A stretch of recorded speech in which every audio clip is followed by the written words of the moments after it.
అందరికీ 2026 ఈ నూతన సంవత్సరమున 2వ రోజు. మనము ఈ నూతన సంవత్సరంలో ముందుకెళ్తున్నప్పుడు ఒక మాటను మనం గుర్తు తెచ్చుకున్నాము.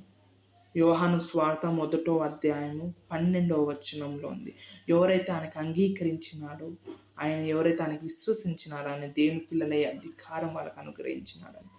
ఇప్పుడు మనము దేవుని పిల్లలమై ఉన్నాము. మన నిజమైన గుర్తింపు తన పిల్లలము, తండ్రి యొక్క పిల్లలము. దేవుడు ఈ గుర్తింపును మనకు అనుగ్రహించినాడు. కాబట్టి నూతన సంవత్సరంలో మనం ముందుకెళ్తున్నప్పుడు ఆ నిజమైన గుర్తింపును గ్రహించి, ఆ నిజమైన గుర్తింపు కలిగి నిన్ను ఆ గుర్తింపులో చూసుకుంటూ, ఆ గుర్తింపును నమ్మి ఆ గుర్తింపులో ముందుకెళ్తాము. పోయిన సంవత్సరం వల్లే అనవసర విషయంలో మన సమయం వృధా చేయము. ఎందుకంటే ప్రభు వృధా చేయలేడు. ఎందుకంటే ప్రభు మన జీవితంలో ఉన్నతమైన కార్యాలు ఈ సంవత్సరంలో దాచి ఉన్నాడు. కాబట్టి ఈ సంవత్సరము ప్రతి సెకండ్ తనను తెలుసుకున్నాం.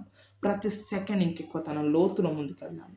మన నిజమైన గుర్తింపులో మనము దేని పిల్లలము, మనకు అధికారం ఇచ్చినాడు.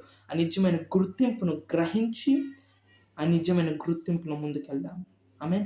ఈ మాటను ధ్యానిద్దాము. ఈ మాట దృష్టి పెడదాం. ఈరోజు మొత్తం ఈ మాట మీద మనం దృష్టి పెట్టి ధ్యానిద్దాం. దేవుని మీ అందరికీ దీవించి ఆశీర్వదించును గాక. రేపు మరొకసారి కలుసుకుందాం. Praise the lord.